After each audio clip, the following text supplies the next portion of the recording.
بسم اللہ وبہ نستعین اما بعد فاعوذ باللہ من الشیطان الرجیم بسم اللہ الرحمن الرحیم فذکر فإن الذکری تنفع المؤمنین۔ آپ دیکھ رہے ہیں ARS اسلامک نیٹورک، جہاں ملتی ہے ایمان کو تازگی، دل کو سکون اور علم کو نئی روشنی۔ اسلامی پروگرام کی ریکارڈنگ یا لائیو کے لیے آج ہی بک کریں۔ نمبر اسکرین پر موجود ہے۔ اب میں اس کے بعد شازیہ بنت محمد ممتاز رامپور درجہ عالیہ ثانیہ اس کو میں دعوت دیتی ہوں وہ آئے اور تقریر پیش کرے۔ اس کے تقریر کا عنوان ہے مدرسہ کی اہمیت اور طلبہ کی ذمہ داریاں۔ السلام علیکم ورحمۃ اللہ وبرکاتہ۔ بسم اللہ وبہ نستعین اما بعد فاعوذ باللہ من الشیطان الرجیم بسم اللہ الرحمن الرحیم فذکر فإن الذکری تنفع المؤمنین۔ صدق اللہ العلی العظیم۔ انہیں حقیر سمجھ کر نہ گل کرو یارو، انہیں حقیر سمجھ کر نہ گل کرو یارو، یہی چراغ جلیں گے تو روشنی ہوگی۔ جناب صدر اور حاضرین مجلس، سب سے پہلے میں خدا بند قدوس کا ہزارہ شکر ادا کرتی ہوں کہ اس نے مجھے اس قابل بنایا اس عظیم موقع پر آپ حضرات کے سامنے لب کشائی کی جرأت کی۔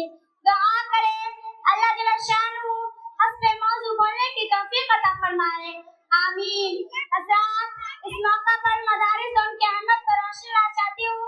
یہ مدارس جو پیش نظر ہے بہت سے جھوپڑے اور چھپروں کی شکل میں ہے، کوئی بے شکلہ، کوئی بہترین اور شاندار عمارتوں کی شکل میں ہے۔ یہ سب اسلام کے مضبوط قلعے ہیں، دین کے آئینی حصار ہے، یہ اسلامی کلچر و تحفظ کے آئینے دار ہے، یہ اخلاص و ایمان اور اخلاق و روحانیت کے سرچشمے ہیں۔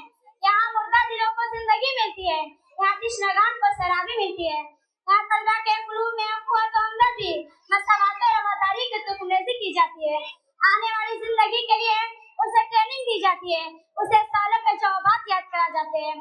دوستو، بہت سے حضرات حقیقت جاننے لگے ہیں کہ دنیا بہت ترقی کر گئی ہے، اس سے بہت سی چیزوں کی ایجاد ہو گئی ہے، طرح طرح کے انکشافات ہو رہے ہیں۔ ان سائنسی ایجادات سے بہت سی نئی چیزوں کا انکار کیا ہے، لیکن آپ اپنے دل پر ہاتھ رکھ کر بتائیں کہ کسی نے زمین کے ٹکڑے کا بھی انکار کیا ہے؟ آیا کوئی آیت شریف کے حصے کا منکر ہے؟ ارشاد ربانی ہے فَإِذَا جَاءَ أَجَلُهُمْ لَا يَسْتَأْخِرُونَ سَاعَةً وَلَا يَسْتَقْدِمُونَ۔ زندگی کو بھی کوئی واپس لا سکتا ہے، گزشتہ لمحات کسی کے بس میں ہے، سانس کی رفتار پر بھی کسی کا قابو ہوا ہے۔ ان سب کا جواب آپ یہی دیں گے کہ یقیناً یہ کام آج تک کسی سے نہ ہوا ہے اور نہ ہی قیامت تک ہوگا۔ جب ہمیں اس کا یقین ہے کہ مرنا ضرور ہے، میزان عدل کا وجود اور حساب و کتاب ہونا ہے، جس نے پیدا کیا وہ زندگی کے بارے میں پوچھے گا، ان نعمتوں کے بارے میں سوال کرے گا، قبر میں سوال و جواب ہوں گے۔ ان سوالاتوں کے جوابات کی مشق و تمرین کرائی جاتی ہے۔ دوستو، مال اور دولت بہترین کالج بڑی بڑی یونیورسٹیاں نہیں دے سکتی، ارکان حکومت اور ماہر قانون ان کے جواب سے قاصر ہے۔ یہ جواب اگر مل سکتا ہے تو علامہ اقبال کہتے ہیں نہ پوچھ ان فرقہ پوشوں کی ارادت ہو تو دیکھ ان کو، نہ پوچھ ان فرقہ پوشوں کی ارادت ہو تو دیکھ ان کو، کہ دے بے سال یہ بیٹھے ہیں اپنی آستینوں میں۔ اس لیے اس سدا بہار زندگی کے لیے جہاں ہمیشہ رہنا ہے، وہاں کی تیاری کے لیے عقائد افکار صحیح سنبھالنے کے لیے مجلس کا ہونا ناگزیر ہے۔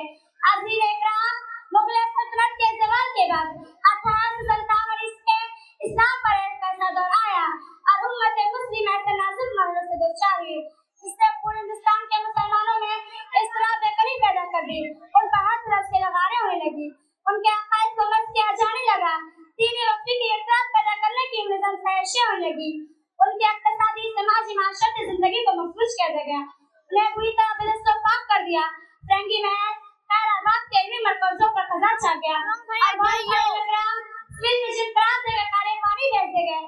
ادھر فرنگی محلوں خیر آباد میں ہزار دستہ بلبلے اور ہزار المتقی جو مدت سے اپنی صدا شیریں گنگنا رہے تھے وہ بھی خاموش ہو گئے، دستگاہ گرام علمی مدارس سنسان ہو گئے۔ وارث انبیاء اکرام کی عظمت اقتدار پہ یہ لگارے ہوئے، معروف و مشہور علماء اکرام کی زبانوں پر تالے لگائے گئے اور جہاں کہیں علم و روشن نظر آتی اسے بجھا دیا گیا. اور اس دور کے بزرگ کا مقولہ اکثر فرد استعمال سے ٹکراتا ہے کہ اس وقت ایسا معلوم ہوتا تھا کہ سلطنت اسلامی کے زوال کے ساتھ ان کے علوم و فنون اور تہذیب و تمدن میں آخری شکوڑے کھا رہے ہیں. ان حالات میں خدا کا احساس کے چند بندے کھڑے ہوئے اور انہوں نے حالت کی رفتار کا گہرا جائزہ لیا اور ماحول کے تقاضے کو پہچانا. تو انہیں محسوس ہوا کہ سلطنت اسلامی کے زوال کے ساتھ اب صرف دینی علوم ہی ایک سرمایہ ہے جس کے قیام و استحکام سے مسلمانوں کے قومی وجود تشخص سے استحکام کی ممکن جا سکتی ہے. چنانچہ انہی ضرورتوں سے ہنگامہ 1857 عیسوی کے بعد مندرجہ ذیل مدارس اسلام قائم ہوئے. 1282 عیسوی میں دارالعلوم دیوبند قائم کیا گیا. 1283 عیسوی میں مدرسہ مظاہر علوم اور مدرسہ شاہی مراد آباد قائم کیا گیا. اور دارالعلوم دیوبند کے قیام کے بعد ملک میں سینکڑوں ہزار مکاتب و مدارس کھلتے چلے گئے اور جگہ بہ جگہ وہاں کی ضرورتوں کے مطابق اسلامی اور دینی مدارس قائم کیے گئے جس میں نظرۃ المال اخراج اور چپے میں خود الخیر عمر کے مصداق صنعت ماف کی تبلیغ و تعلیم میں مصروف و منہمک ہے. اور اس طرح منتشر ہے جس طرح سے موسم بہار میں ایک طرح درخت اور بڑگو باغ نمایاں قوت نمودار اور ایک نظر فریب شادابی دور تک پھیل جاتے ہیں. اگر اس وقت علماء اکرام کھڑے نہ ہوتے تو آج ہر گھر میں انجیل پڑھائی جاتی. ان کے عقائد افکار و خود پرستی کا بول بالا ہوتا. الحاد و نادیت کا گھر مرکز ہوتا. قرآن افکار اسلامی سے لوگ میلوں سے دور ہوتے. انہیں اپنے آقا سرور کائنات جناب محمد رسول اللہ صلی اللہ علیہ وسلم کی حیات طیبہ سے واقفیت نہ ہوتی. حضرات اس وقت چپے چپے پر مکاتب و مدارس قائم ہے. یہ بہت بڑی نعمت ہے. یہ مدارس اس معاشرے میں ریڑھ کی ہڈی کی حیثیت رکھتے ہیں. یہ اللہ اور رسول سے آشنا کرنے کا ایک قوی ذریعہ ہے جو ہم سب کا مقصد حقیقی ہے. اس لیے ہم سب کا تعلق بھی ان سے ایسا ہی ہونا چاہیے جیسا جسم کا روح سے, آفتاب کا روشنی سے اور پھولوں کا خوشبو سے. اگر اس کا تعلق باقی ہے تو سمجھ لیجیے کہ جسم دونوں زندہ ہے اور اگر یہ تعلق ختم ہوا تو سب کا خدا ہی حافظ ہے. دوستو بہت لاکھ بقی انسان اپنی بلند زبان سے کہتے ہیں کہ ان مدارس سے کیا ملتا ہے. ان سب سے نوکری اور ڈگری نہیں ملتی. یہاں کے افراد قوم کے بار ہوتے ہیں. ان میں شعور و بیداری نہیں ہوتی. ان کشموں سے میں صرف اتنا عرض کرتی ہوں کہ روزی اور روٹی کا مسئلہ کوئی اہم مسئلہ نہیں. اس کا وعدہ خدا بند قدوس نے ہم سب سے کیا ہے.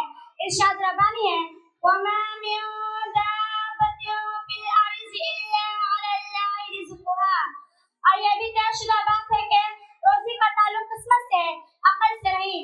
اگر عقل سے تعلق ہوتا تو بیوقوف لوگ بھوکے مرتے, لیکن نظام قدرت سے خوش ہے. میرے محترم بزرگوں دوستو, میں ان اعتراض کرنے والے کو یہ بتانا چاہتی ہوں جو یہ کہتے ہیں کہ ان مدارس اسلام سے کچھ حاصل نہیں ہوتا. یہاں کے لوگ قوم کے بار ہوتے ہیں. ان کے پاس کوئی ڈگری اور نوکری نہیں ہوتی. ان میں شعور و بیداری نہیں ہوتی. وہ کام کھول کر سن لے کہ مدرسہ کس چیز کا نام ہے. مدرسہ تو وہ کارخانہ ہے جہاں آدم گیری اور مردم سازی کا کام سکھایا جاتا ہے. مدرسہ تو وہ کارخانہ ہے جہاں دین کے سپاہی اسلام کے سپاہی تیار ہوتے ہیں. مدارس طالبات علم ہم جس نازک دور سے گزر رہے ہیں, میں سمجھتی ہوں کہ کوئی زندانی اسلام پر ایسا نازک دور نہیں آیا. وَمَا عَلَيْنَا إِلَّا الْبَلَاغُ. السلام علیکم ورحمۃ اللہ وبرکاتہ. محفل کتنی پیاری ہے, ابر کرم بھی جاری ہے. آج ہمارے حمیرہ میں پھر سے ختم بخاری ہے.